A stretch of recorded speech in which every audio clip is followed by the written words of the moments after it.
A Guerra da Esperança contra o Tempo, segunda parte. Caio Fábio de Araújo Filho, editora Cepal.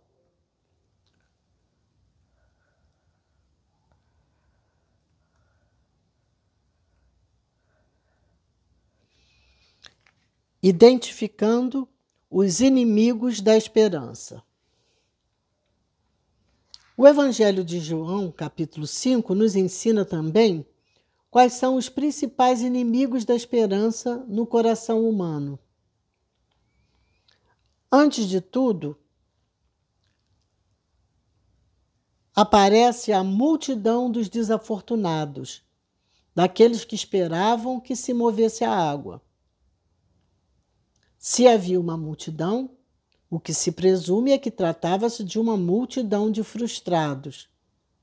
Às vezes, quando olhamos em torno e vemos tantas pessoas semelhantes a nós, com as mesmas dores durante anos, desanimamos. Alguns afirmam que não mais orarão pelo marido, pela esposa ou pelos filhos.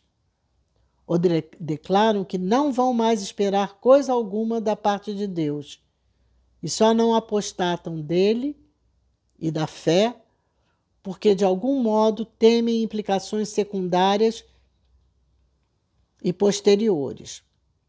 Não fora isso, abandonariam Deus, pois, conquanto nem tenham um cristianismo teórico, na prática são ateus, porquanto a desgraça à sua volta os embruteceu, criou-lhes crostas, tornando-os insensíveis à realidade de que Deus é um Deus que age.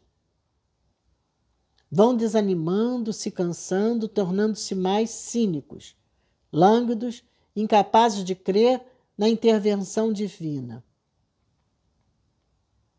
O verso 5 diz que o tempo pode ser outro inimigo da esperança. Havia 38 anos. Aquele homem já havia esperado mais tempo por um milagre do que os anos que Jesus tinha de vida física.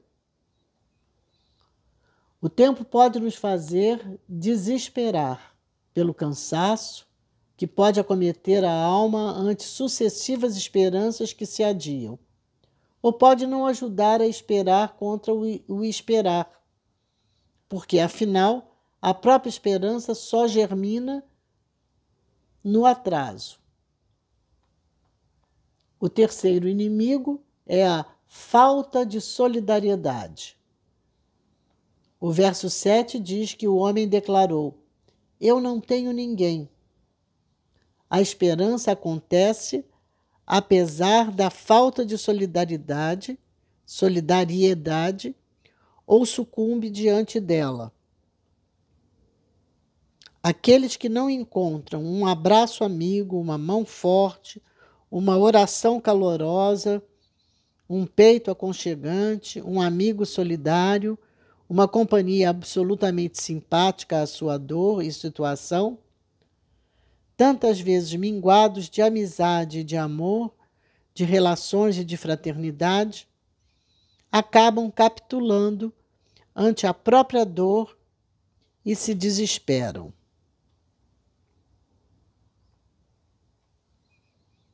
Os principais agentes da esperança no coração humano. Mas esse texto não só define o que é ter esperança, não apenas adverte acerca dos adversários que existem contra ela, mas vai mais além, mostrando os principais agentes de esperança no coração humano. São pelo menos dois. Em primeiro lugar, a vontade de viver. Observe como é suficientemente forte o verso 5. Diz ele: "Estava ali um homem." Apesar de tudo, havia um homem ali. Preste atenção nisso. Que sutil e aterradora verdade. Contra tudo, contra todos, contra a vida e contra a morte, estava ali um homem. Que gana, que garra, que raça, Que vontade imensa de vencer e de viver. É o oposto do que Geraldo Vandré nos ensinou a dizer: vem, vamos embora, que esperar não é saber. Esse homem diz: vem e fica aqui, não vamos fugir, vamos enfrentar a vida com a cara e a coragem. Aqui, não vamos embora não, vamos ficar para ver, porque o que estamos esperando ver é um milagre de bondade divina. Também a esperança age motivada pela conquista dos outros. Se de um lado a desgraça de muitos pode nos desestimular, por outro lado, perceber a vitória de alguns pode nos animar. O verso 7 diz que o homem afirmou: desce sempre alguém antes de mim. Em outras palavras, o que ele diz é o seguinte: fico frustrado, mas percebo que o milagre existe, porque quem vai, sai de lá curado.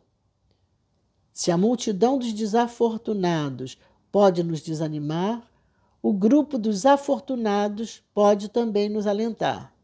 A Bíblia é assim. Não é o livro da vitória de todos, mas é o livro da conquista de muitos. A palavra de Deus diz que tudo quanto outrora foi escrito, para o nosso ensino foi escrito, a fim de que, pela paciência e pela consolação das Escrituras, tenhamos esperança. Romanos 15, 4. Quando leio a Escritura, a minha mente fica plena do fato e da realidade de que não são todos os que vencem, mas são muitos os que vencem. Quando penso em Abel, fico convencido de que não são todos os cultos que Deus aceita, mas há cultos aceitáveis diante dele. Quando olho para Enoque, eu me convenço de que a morte não é vencida por todos. As sepulturas proliferam todos os dias, mas fico certo de que a morte não é um absoluto sobre todos os homens. Enoque foi tomado por Deus para não ver a morte. Quando imagino Abraão, eu me convenço de que, apesar da madre amortecida da mulher e o corpo envelhecido do homem, há um Deus sempre capaz de fazer filhos nascerem de ventres lacrados. Quando olho para Moisés, eu me alento com o fato de que não são todos os povos da terra que alcançam libertação e independência, mas há um Deus capaz de levantar homens e mulheres a fim de promoverem, conforme a sua força e o seu espírito, a libertação de toda uma nação. Quando observo Jericó, com seus muros que caíram, eu me convenço de que não são todas as passeatas em volta da cidade que resolvem os problemas, mas há passeatas santas em nome de Deus que podem levar todo um sistema iníquo a cair por terra. Quando olho para Raabe, a prostituta, eu me conscientizo de que não são todas as prostitutas do mundo que se convertem. Porém, prostitutas são mulheres que podem ser alteradas e transformadas ao ponto de participarem da genealogia do Filho de Deus.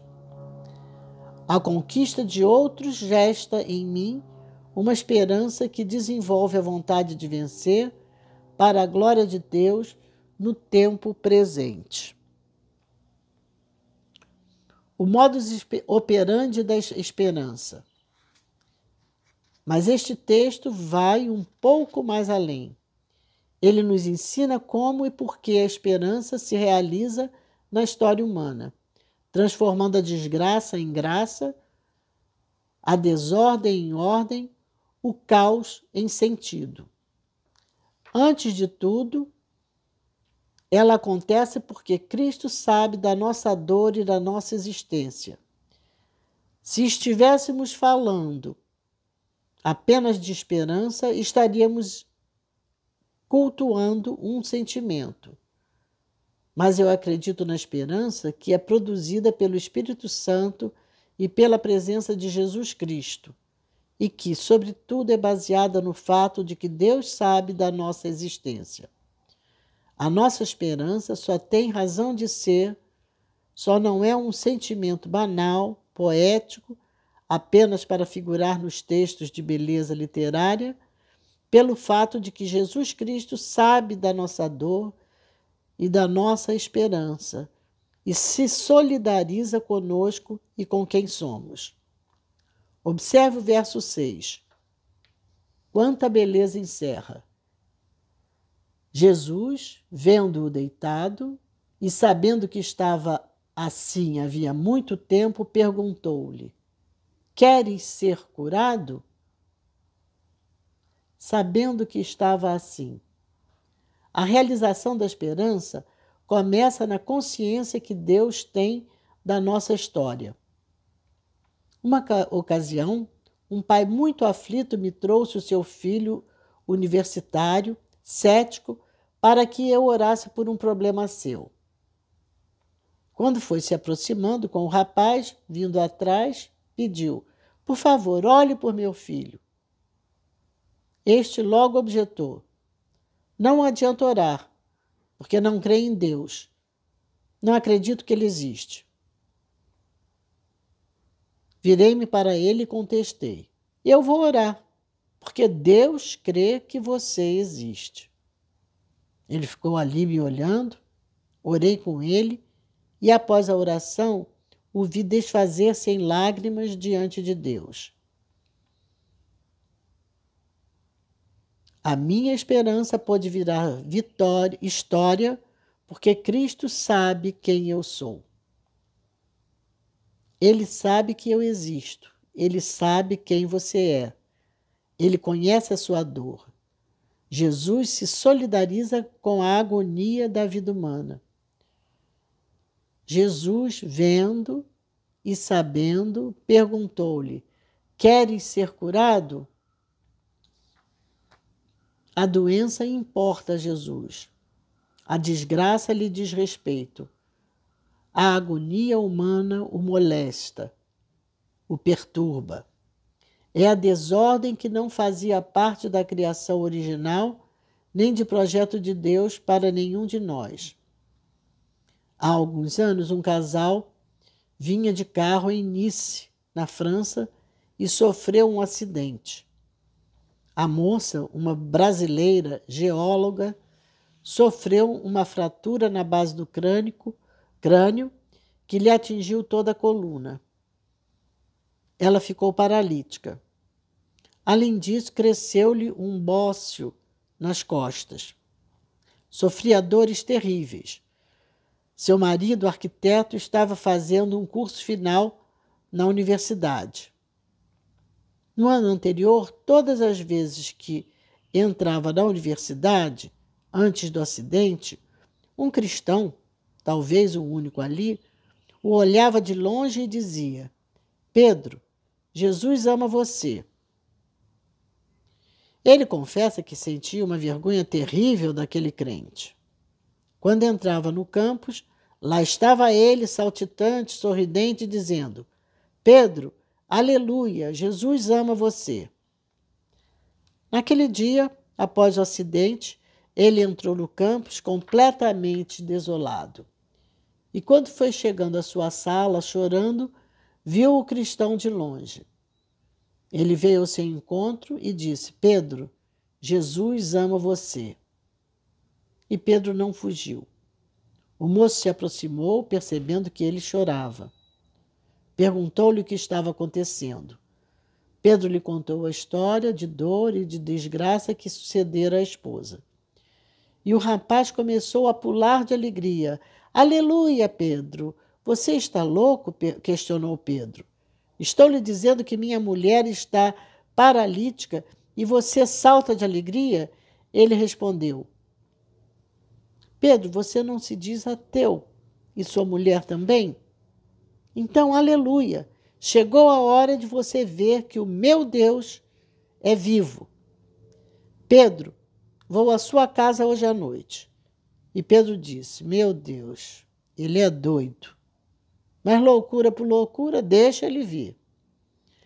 À noite o rapaz chegou com um companheiro festivo celebrativo.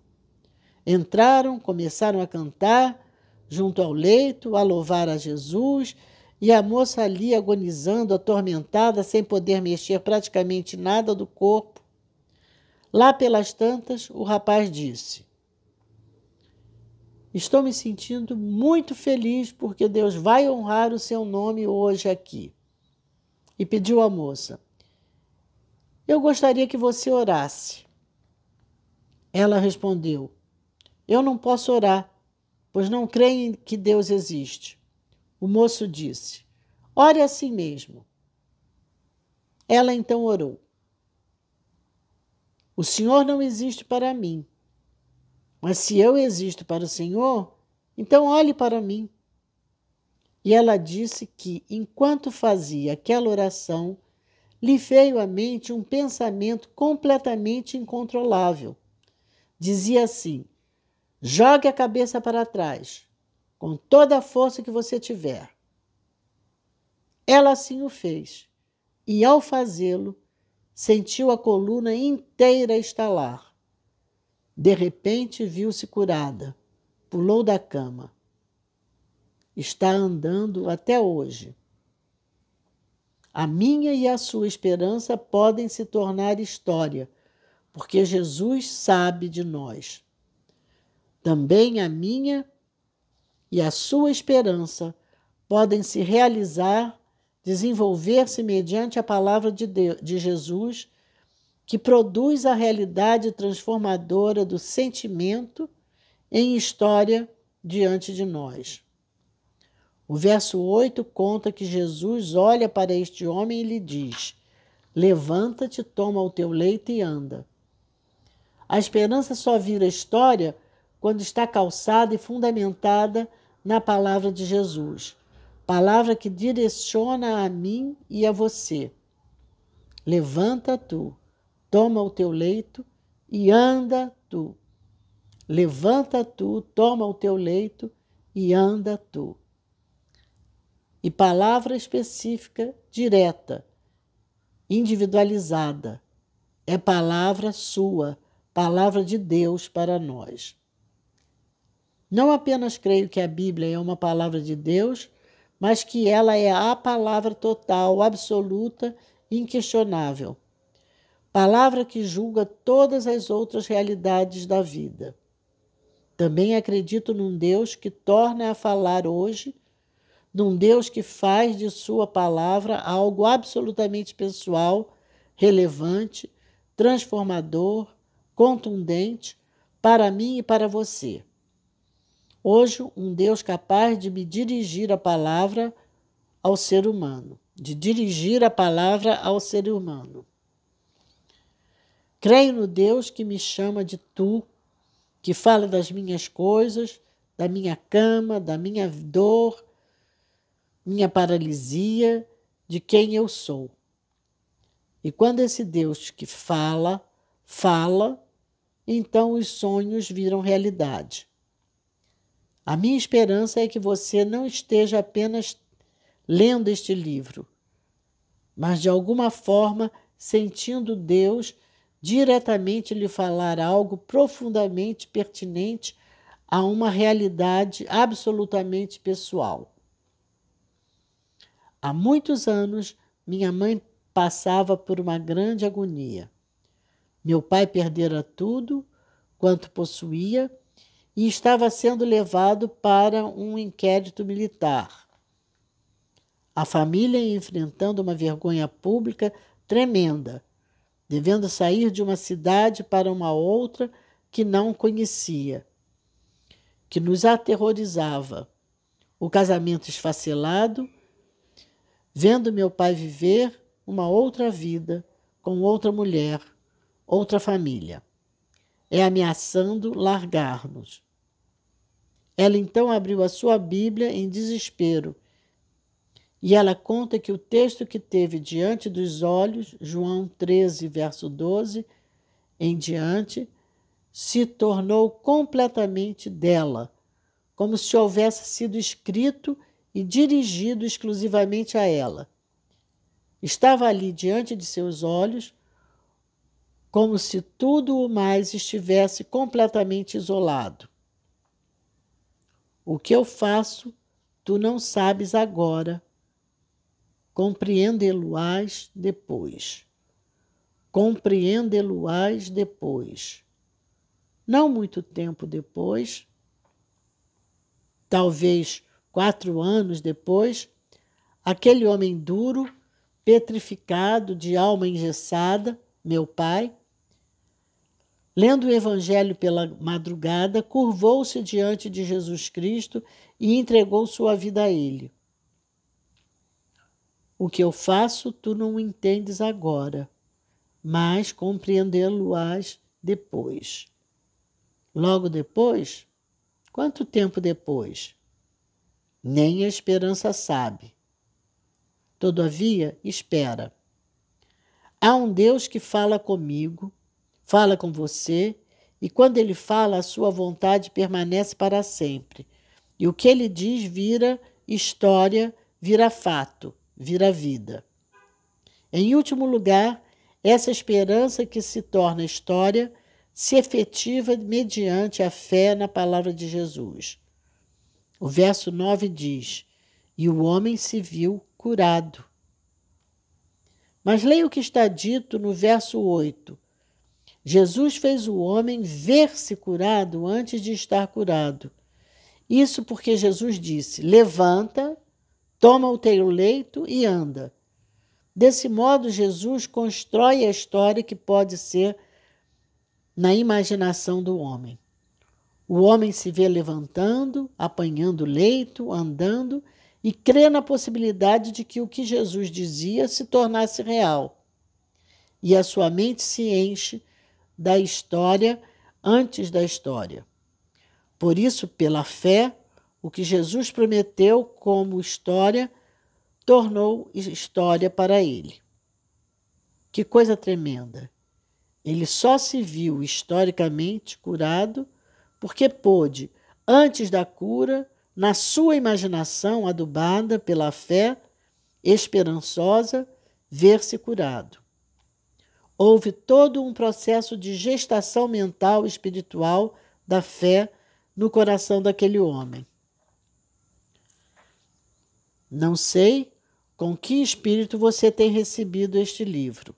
Talvez você esteja começando a se cansar de crer. E quando isto acontece, o resultado ou é o cinismo ou a indiferença. Há quem já esteja nesta situação, leem e ouvem mensagens por hábito, sem, no entanto, trazer consigo grandes expectativas, além de uma astuta curiosidade crítica. Outros, no entanto, a recebem cheios de esperança, apesar de cheios de dores, lutas, medos e frustrações recentes.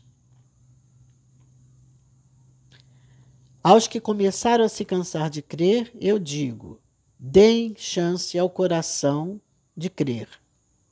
Aos que já estão descrentes, incapazes de orar, lutar e aguardar as mudanças, em nome de Jesus, permitam-se crer num Deus que intervém. E aos esperançosos que desejam se alimentar de força nova, digo: prossigam na luta. A vitória é certa em nome de Jesus Cristo. Imediatamente o homem se viu curado e, tomando a sua esteira, pôs-se a andar. Ponha-se a andar. Quem sabe você vai ter que andar de volta para casa, ou quem sabe de volta ao trabalho, ou aos estudos, ou ao vestibular.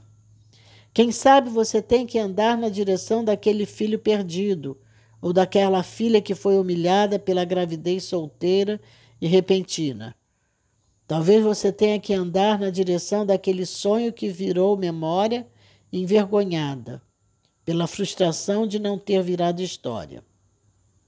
Seja como for, pense nisso. Essa esperança que cura a alma em Cristo ensina a andar de novo. Ponha-se a andar. Não importa se o dia é bom ou não para isso. Pode até ser dia proibido. Ponha-se a andar, mesmo que os fariseus mais legalistas e redutores da liberdade humana digam que o dia de hoje é um sábado de desesperança.